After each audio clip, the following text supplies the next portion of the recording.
बच्चों का उनकी माँ या उनकी देखभाल करने वाले के साथ जो रिश्ता है उसका उन पर किस तरह से अच्छा या बुरा असर पड़ता है। इस किताब में इस रिश्ते पर की गई साइंटिफिक रिसर्च पर नज़र डाली गई है। अगर आप भी जानना चाहते हैं कि बच्चों पर इन रिश्तों का क्या असर पड़ता है तो वीडियो में लास्ट तक बने रहें। हेलो दोस्तों, बुक समरी अरविंद में आपका फिर से स्वागत है। आज हम जिस बुक के ऊपर बात करने वाले हैं उस बुक का नाम है बिकम अटैचमेंट, जिसको लिखा है रॉबर्ट केरेन ने। इस बुक में बच्चों और उनकी देखभाल करने वालों के रिश्ते के बारे में बताया गया है।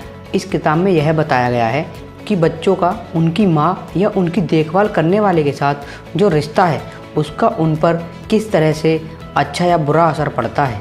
इस किताब में इस रिश्ते पर की गई साइंटिफिक रिसर्च पर नज़र डाली गई है। लेसन नंबर 1, रिश्तों का बच्चे के मन पर क्या असर पड़ता है। पिछले कुछ दशकों में मनोविज्ञान के क्षेत्र में बहुत बढ़ोतरी हुई है, जिससे बच्चों की देखभाल को लेकर बहुत सी विवादित बातें सामने आई हैं। इन बातों पर विश्वास करना एक बहुत ही मुश्किल काम है। आने वाले समय में आप बच्चों के साथ अपने रिश्ते को एक मनोविज्ञान नज़र से देखेंगे। इस सबक में दुनिया के सबसे अच्छे मनोवैज्ञानिकों ने बच्चों पर की गई स्टडी के नतीजों को समझाया है। इसे पढ़कर आप सीखेंगे कि बच्चों और उनकी देखभाल करने वालों के बीच संबंधों का उन पर क्या असर पड़ता है, जिससे आप अपने बच्चे को समझकर उसे एक अच्छी परवरिश दे सकेंगे। लेसन नंबर 2, बच्चों और उनके पेरेंट्स या दूसरे देखभाल करने वालों के बीच रिश्ते को अटैचमेंट कहते हैं। ज़्यादातर लोगों के बचपन की यादों में सिर्फ वही शख्स होता है जिसने बचपन में उनकी देखभाल की थी। ज़्यादातर लोगों की देखभाल उनकी माँ करती है। बच्चों और उनकी देखभाल करने वालों के बीच इस खास रिश्ते को अटैचमेंट कहते हैं। अटैचमेंट का रिश्ता बच्चों की ज़िंदगी के पहले साल से ही शुरू हो जाता है। ज़िंदगी के पहले कुछ हफ्तों में बच्चे किसी को नहीं पहचानते। धीरे धीरे वो चेहरों को पहचानने और उनमें अंतर करना सीखते हैं।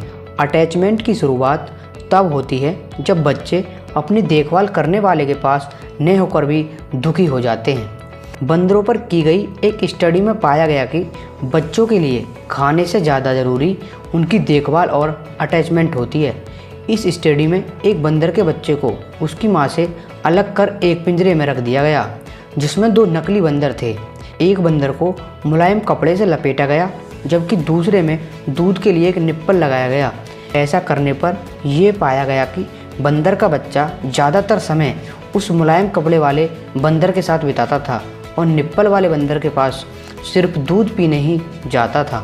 पर इसे लेकर बहुत सी विवादित बातें हैं, जिसे मानने वाले लोग पेरेंट्स को इसमें ढकेलते रहते हैं। लेसन नंबर 3, अपने वातावरण को समझते वक्त अपनी माँ के पास होने पर बच्चे सुरक्षित महसूस करते हैं। बचपन में किसी चीज़ से डरने पर हम सीधा अपनी माँ के पास ही जाते थे।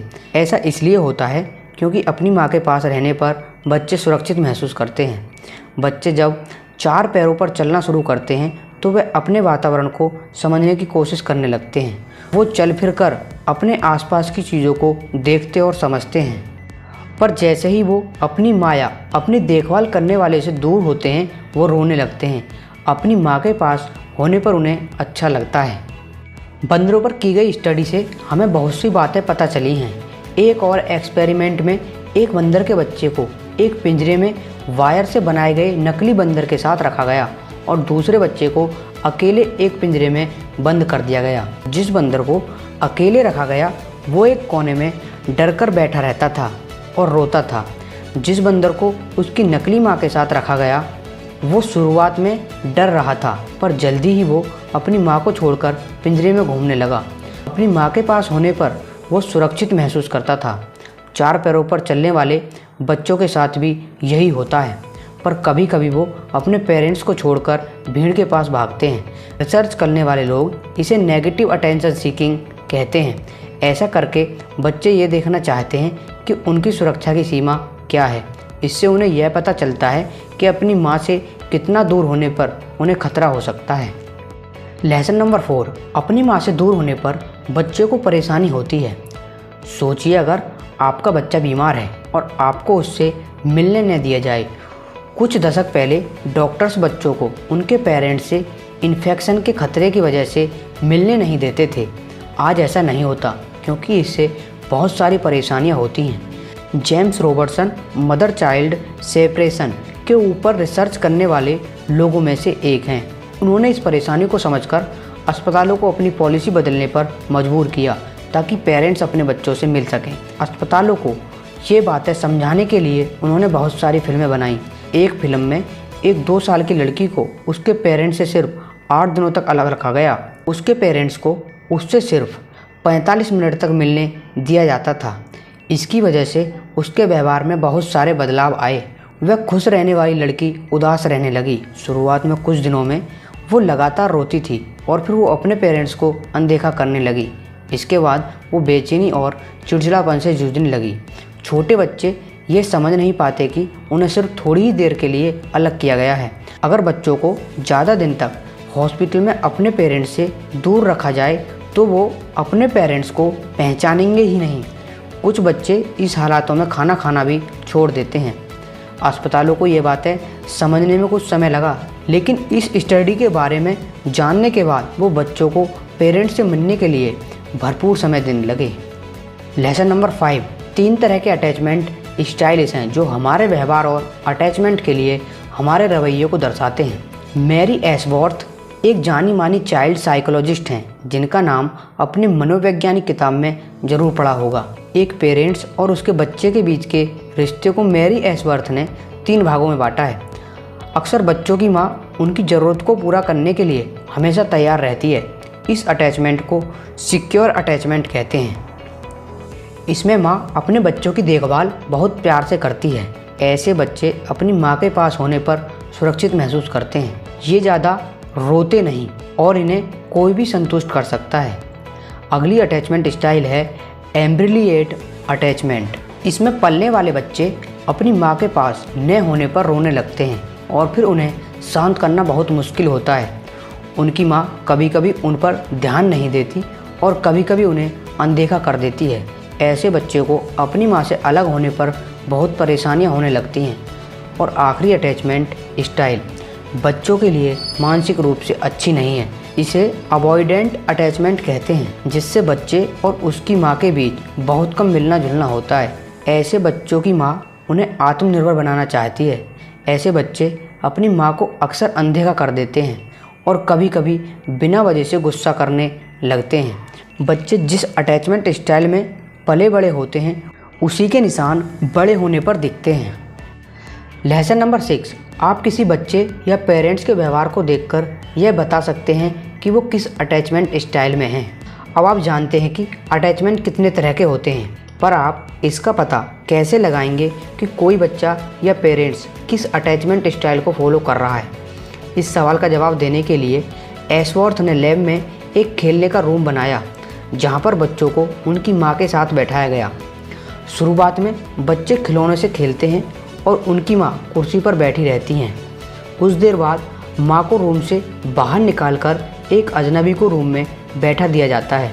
ऐसा करने पर बच्चे रोने लगते हैं और अजनबी आदमी उसे शांत करने की कोशिश करता है, लेकिन बच्चा चुप नहीं होता और फिर माँ को रूम में लाया जाता है। माँ के रूम में आने पर बच्चे का बर्ताव ही उसके अटैचमेंट स्टाइल दिखाता है। इसे स्ट्रेस सिचुएशन कहते हैं। अगर बच्चा माँ को देखते ही कुछ देर में शांत हो जाता है तो वो सिक्योर अटैचमेंट में है। अगर बच्चा माँ को देखने पर और रोने और गुस्सा करने लगता है तो वो एम्बिवेलेंट अटैचमेंट में है।